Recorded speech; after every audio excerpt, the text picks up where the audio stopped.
Tim Babyok. We're going to do an interview, talking to the man, delving into a mind of a genius. My name is Randy Haskins, host of Martial Insight and Advice. Thank you for joining us. I've been training 45, 46 years of my life, different martial arts. I teach at the Underground Alliance Martial Science Research Association, and there's very few people that I respect in martial arts. And I don't mean that in a disrespectful manner. I mean very few people who are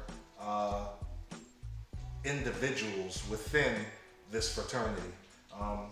This gentleman is incredible. The stuff that he does within this training, his abilities, his training, incredible. I'll let him introduce himself and tell us a little bit about his background. Yes. So, Timothy Babyok. I'm a 5th degree black belt in Ishinryu Karate under my father, Sensei Babyok Sr. I started training when I was 5 years old, and I think I continued training until I was about 9, got out of it, resumed when I was 15, and never looked back. I'm 32 now, so I can claim about 17 years of training. Wow, that's great. So, we want to know, did you start with Ishinryu or? Absolutely. So my first lesson in martial arts was karate lesson in my living room from my father when I was 5. You know, almost so young that I could hardly really talk or do much else yet, but I was already doing, Kihan 1 and everything like that. So I can remember, like a lot of kids, thinking to myself that, where's the Jackie Chan stuff at? When am I going to learn how to jump kick? What's all this? Why are my hands like this? So it all made sense later. Yeah, absolutely. So you trained in Ishinryu under your father. Your father is a prominent instructor in the area in Ishinryu. And then you went to, or dove into? So, there's a lot of politics in karate and martial arts in general. And there comes a level to where, some people will say, oh, you're not really doing Ishinryu because you're throwing Mawashi Giri up here, and maybe you're bringing your leg this way first and then bringing it around, and this is kickboxing, or this is sabate, or this is, this and that. And eventually I started becoming a little disenchanted with the politics, and that's where I started looking elsewhere. And ultimately I came to the philosophy that a style is good and well. It really serves for me. I'm not stating this as fact, I'm stating this as my personal philosophy. Martial artist, it's my interpretation, right? Indeed. I feel that a style serves really good as a starting point, as a foundation, because martial arts is so broad. There's so much to take in all at once. You kind of got to start somewhere, right? And so, other than a starting point, it starts to become a self-limiting factor for me after a while. So, to answer your question more directly, I experimented with anything I could really get my hands on. Anything from Aikido to wrestling, which I'm not very good at, to Jiu-Jitsu, which people say that I'm good at, boxing, really anything under the sun, Judo. I'm definitely one of those people who recognize your skill level. Definitely. With that being said, how do you stay motivated to train? I stay motivated to train because I'm indoctrinated into the lifestyle of martial arts, where for me it's everything. I mean, in my adult life, it's been a large part of my identity. It's been my livelihood. It's been, everything to me, really. My passion, my main passion, I should say. And also as a teacher, that it's easy to stay motivated to train, because any day, the next tough guy could walk through your doors and... Indeed. Yeah. Absolutely. Pretty easy to stay motivated. We've both been there, definitely. Yeah.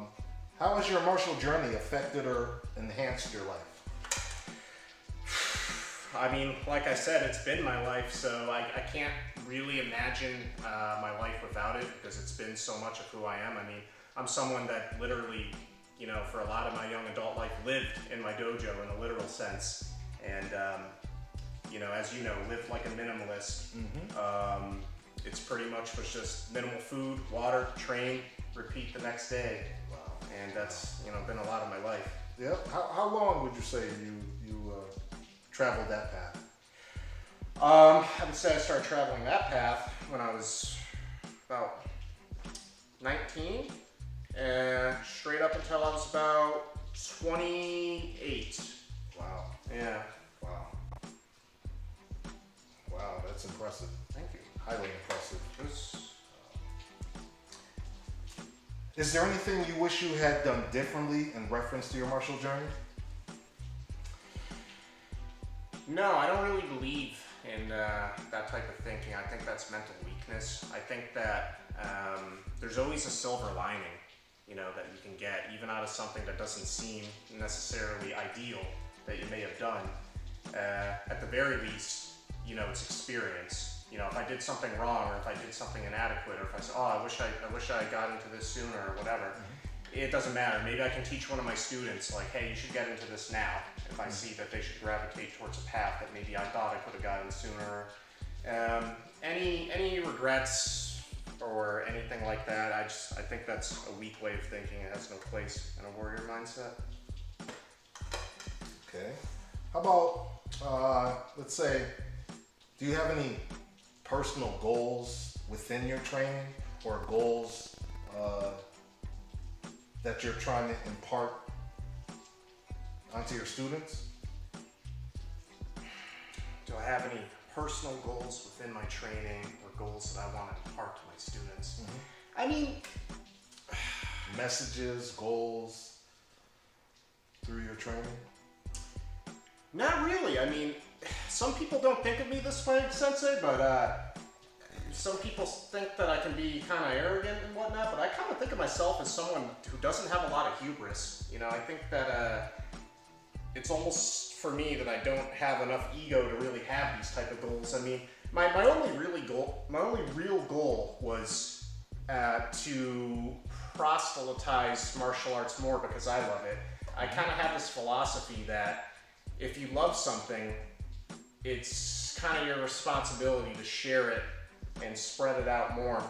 And how can I say this? It's like, you know, someone like myself who doesn't have any kids, I'm 32, I don't know if I'll ever have kids. So what's a way I can leave something for the future that's good, so I don't just recede into this little pocket and disappear into selfishness? Well, I can share something that has served me so well, that I've been so passionate about, that I love so much, and I can give it to others, I can spread it to others. That's really my goal. And that's why I got into, you know, competition and sport. It was never with the goal of, oh, I want to be the man, I want to prove I'm the best. It was, okay, well, this is hot right now. People, you know, don't think you're too great unless you can go prove it in the ring, or prove it in the cage, or prove it wherever. Let me go prove it, just so I can promote this, you know, just so I can get more students. And That is one of the most impressive things about you, among many other things, amongst the many other things, is the fact that you showed your students, you led by example, you showed your students the pragmatic approach to your art in a cage where people consider it to be the closest thing to a street fight. You had no problems, you didn't stand back and shy away from it like most people do. You went full steam ahead and some of the roughest competitions around and proved it over and over again. Highly impressive. oh, thank you very much. Highly impressive. Some of your students, I read some of their comments and things that they say on videos, and matter of fact, when I posted the promo video for this interview, one of your students had commented and said that you are the best instructor he has ever had, hands down. And listen, I've been around you. I see a lot. I can see it. I listen to you teach. I watch your technique. You go to depths that people could only, couldn't even fathom. You know, That's very pretty clever. impressive. I appreciate that. Let's see. How does your training differ from the time you began as opposed to nowadays? Well, because of venturing into MMA, and I'd like to clarify, my MMA record is only 2-0 with actual organized fights, and a lot of my time in the cage was submission-only exhibitions. So, if you look at my Tapology, you'll see like a lot of wins and stuff. If you look into it, it's submission-only exhibitions. I don't want anyone to think that I'm claiming, more fights than I have or anything like that. I got 2 fights, which I was, fortunate to come out on top of. And How many exhibition submission only? I don't know. I'm not sure off the top of my head because some of them didn't get added to my record. Quite a few though. Yeah. Quite a few. Yeah. And you walk through those. Yeah. Right? So that is a fight. Yeah. You have wins. Yeah. It does, and again, like I said, I've been around you. I've seen you do things in the dojo. Listen, you locked me up with Kimura. Right? What wasn't it? Right here, right in this spot right here. We're just sparring around. But what I'm saying is, it was good. It was good. You definitely had good transitions. You were tight. Everything was there. You were very calm in your execution. You flowed down a path, and it led you right where you needed to be. Feeling that lets me know that your technique is right. It's more than me watching. I actually felt it. So I'm speaking from experience, people. Here we go. You owe me money or something?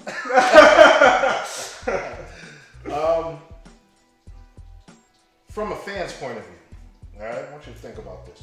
From a fan's point of view, whose jiu-jitsu game, stand-up game, just all-around martial arts game do you most admire? Bill Superfoot Wallace. When you say all-around martial arts game, jiu-jitsu game, Eddie Bravo. And John Danaher, but I have to go with Eddie Bravo because, I'm a no-gi style. If it wasn't for Eddie Bravo, first of all, I wouldn't have won my fights, like my MMA fights. I won both fights via his method, the rubber guard. Okay. I just think that the guy, with as much credit as he gets, doesn't actually get enough credit for how brilliant his system is and how well conceived it is. And I think it's the probably to this day the best system for MMA or for when there's strikes involved, especially on the bottom. You're not going to find a better guard. Bill Superfoot Wallace, I think, was light years ahead of his time. I can remember one day I was injured, I wasn't training, I was watching all these interviews of PKA guys and other martial artists from like the 1980s, early 1980s, late 1970s, and there was a lot of guys that would come in and talk a big hubristic ego game, and there's other guys that come in with the rope dart, talk about how badass the rope dart is, and other guys complaining ninjutsu. Frank Dukes was on there, and then Bill Wallace comes in, and super humble man, yet he's got a master's in kinesiology, physiology. He knows how the body works. He's light years ahead of his time. He had hands like a boxer, even though he was a karate man. Phenomenal hands. Phenomenal everything. Yes. Black belt in judo. You'd see him throw guys in his competitions when they got too close, just off of instinct. Just boom. Absolutely. Bill Wallace is the man. Absolutely. I have to agree with you there. Bill Wallace, Eddie Bravo are my 2 favorites as well. Hey, we got a lot in common. Yes. So, what insight and or advice would you give to someone wanting to begin his or her martial journey and or competition career? What insight or advice would I give to someone wanting to start their martial journey? Well, first of all, I'd explore what their reasoning is for beginning. Is it health oriented? Is it self-defense oriented? Is it a mix of both? To offer guidance from there. And then I would try to get to know them on more of a psychological and physiological level. And say, okay, well, I think that based on my experience, you gravitate towards this type of methodology. For a sport, if it's MMA, I have a whole lot to say about that, so I'll try to be concise. I think that for MMA, I would caution people about doing amateur MMA. You might want to just go pro right off the rip because number one, Interesting. Yeah. You know, some people say I'm a fast learner, and I learned pretty fast about how MMA works. And I would say that the amateur stuff is, let's put it this way, in my first outing with that, the promoter, whose name I won't name, I actually fought someone that I wasn't supposed to fight that day. I was just supposed to watch teammates, and the promoter asked me that day, "Oh, we need someone to fight this guy. Will you fight him?" Well, yeah, I mean, I don't have any blood tests or anything like that. I don't have any meds. Well, I trust you. Oh, you trust me? Well, I don't trust you because you said that. I mean, this guy I'm fighting could have whoever knows what. I mean, so anyways, I mean, and I don't think it's a lot safer anyways, even with the physicality involved, because people are so hopped up in the amateurs. They come at you kamikaze. The cages are often a lot smaller. So you're like this. So if you don't have a good grappling background in there, it's gonna go to the ground. And if you don't know what you're doing with grappling, I mean, you're gonna get your head cracked if you're not a good striker. If you're not, I just think that amateur MMA is kind of crazy. There's a lot of organizations that are kind of backwoods, and you know they don't have the proper medics on site, and just it gets crazy, you know. So I would say watch out for that. Yeah. Well, I'd like to take this time to tell you how much I truly appreciate you doing this interview, allowing us into your dojo, and I just want to say keep doing what you're doing. I'm a fan. Likewise. Is there anything you'd like to tell them? How to get in touch with you? Maybe when you're going to open back up, or? I'm going to open back up if things go well this summer. If you want to get in touch with me, I think you just look me up on my Facebook would probably be the best way. Send me a message on Messenger. I don't know if you're supposed to give out phone numbers or personal info on YouTube, so I would toss a cell, but I'm a little hesitant to do that. So. Yeah, hit me up on Facebook. It's Tim Babyok, last name spelled Babyok. You know, I'm around. Let me know. Again, Randy Haskins, Tim Babyok Sensei, and thank you for joining us for this episode. And like, share, comment, subscribe. Don't forget to hit that little bell so you can be notified when new content comes out. And I'll see you on the other side. Thank you very much. Thank you. Awesome, man. Awesome.